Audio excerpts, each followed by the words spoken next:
I don't know that anyone could consider Michigan's offensive explosiveness to be jaw-dropping over the last few years, but considering the effectiveness, the results are obvious over the last 3 years, and especially a 2023 national championship run.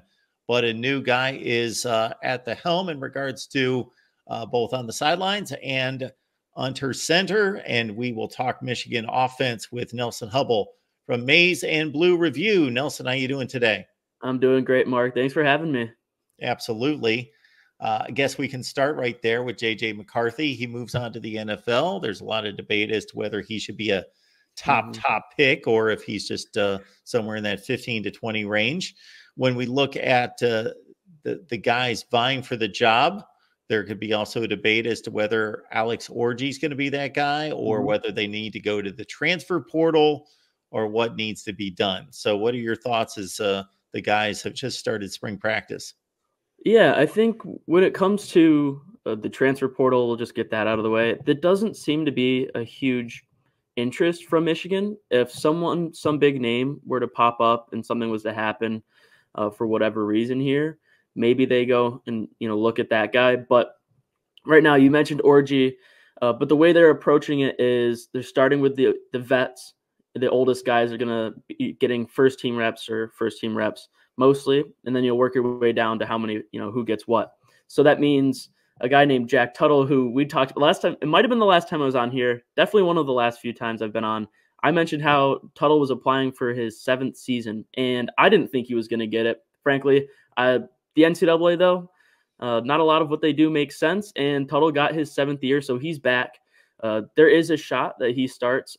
I kind of lean against that, and in a video that Michigan posted, it was either yesterday or the day before on their social media, Alex Orji was handing off to Donovan Edwards in the video. So take what you may with that. Donovan Edwards is the clear-cut #1 back. That might be just, one snippet that, he was just getting some of his first-team reps in, or maybe Orji is taking more of those first-team reps, even as a guy who isn't, as old as Davis Warren or Jack Tuttle are.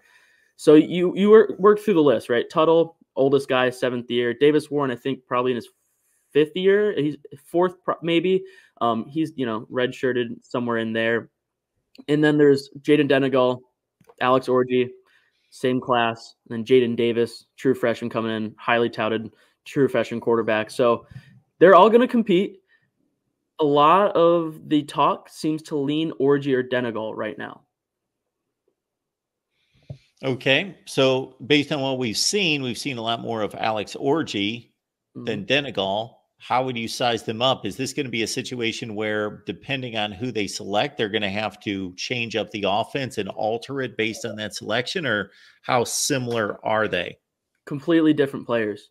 Absolutely different. So Orji, as we know, we've seen as a runner for Michigan, completely very unique in that style, very good runner. I think that is, a part of the offense that Michigan will continue to use this year, whether or not Orji is the starter. And we could see, just like what happened with Cade McNamara and J.J. McCarthy, reps are split for the first few games going into the year.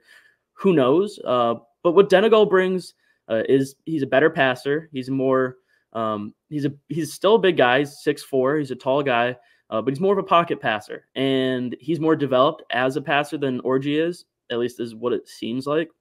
And not as good of a runner. He's mobile enough. But Orji is a dynamic athlete, and that is undeniable. He's got great arm strength. Denegal has pretty good arm strength as well.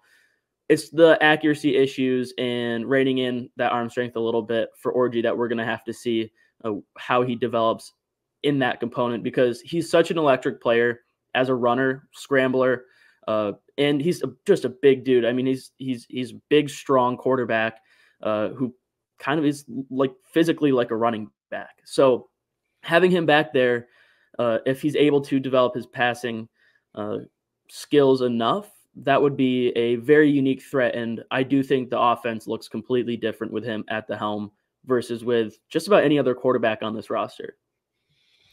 And as we've talked about, Nelson, despite Jim Harbaugh leaving the program, the way the direction has gone moving forward with Sharon Moore, they've kept about as much continuity as possible. which is a great thing. Kirk Campbell, of course, is very familiar with these quarterbacks. He's worked with them. So now he's going to be calling plays and running the show as an offensive coordinator. So that's a big plus.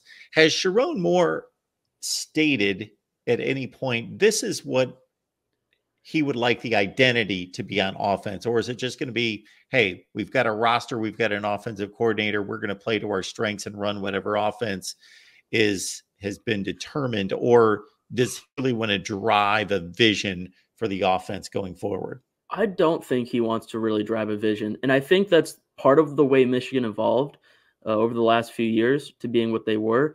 Their vision became the running game, but that was also what they were best at. And so that's, you do, offensively what you're best at. And I think a great coach, some coaches have great schemes and they recruit guys for their schemes. That doesn't seem like what Michigan's doing. Michigan seems like the type of team, like you hinted at, that's going to come in and want to shape their offense or shape what they do around the talent that they have.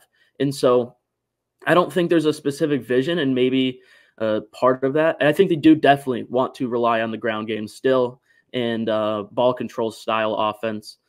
I don't think there's going to be major changes when it comes to, switching to like a spread or something like that. But they're going to keep it more pro style, and that is, that's their style. But at the same time, if you have a guy like Alex Orji, and they've been very open about it, you want to, play to your players' skill sets or call the games to your players' skill sets. So once we have an idea of who the quarterback is going to be, I think we're going to hear more about what those changes might be.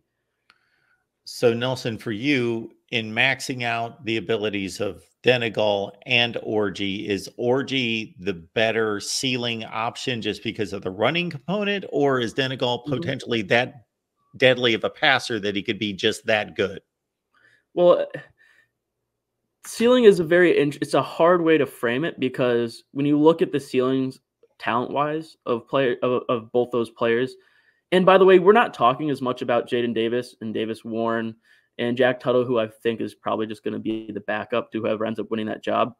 And I don't think Warren will win it, but Davis and Davis Warren and Jaden Davis. We're going to say this a lot. I have to say the full names to get keep you guys from getting confused. But when you're looking at those two guys, they have a shot as well. But between Orji and Denegal, who I lean towards, and I think we're generally leaning towards at Rivals, is Orji has the bigger ceiling. His ceiling is higher. He's a more talented player, physically more gifted. And so there's that. But what's the mental component, right? And so is his ceiling, developing, whether it's how he makes reads and how he, changes plays in the offense? Because J.J. McCarthy had a lot of freedom towards the end of, his tenure at Michigan to do that. And I think Orji, we're going to have to see if he has that component. I think he's a really focused guy who works really hard, and I think he really wants this job. And so that helps.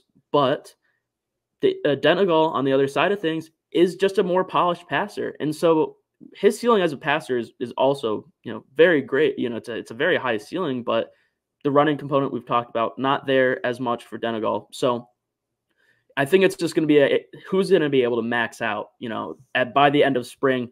By the time we get into fall camp, the spring game's in about a month or so here, and we're going to have an idea then exactly what, who's going to start and who's playing the best, because we're going to probably see every quarterback out there playing, heavy snaps.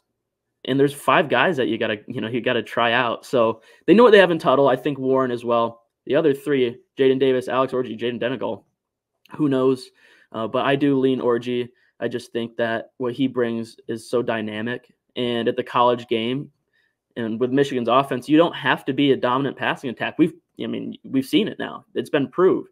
If they can have a really unique rushing attack, running game that, it's not going to be triple option or anything like that. But what Orji brings to the table, not the same speed or elusiveness necessarily, not the same style as a guy like Lamar Jackson, but that capability of being able to be a dominant runner. And that would be just, absolutely unique. I'm not going to try and overhype him too much because, like I said, there's a long way to go for him to develop into that kind of guy. We feature Big Ten media guests and also your calls on our Big Ten live show that comes your way every Friday at 7 p.m. Eastern Time over on the national channel. We got Nelson Hubble here from Maize and Blue Review. Please join his work there at Maize and Blue Review on Rivals.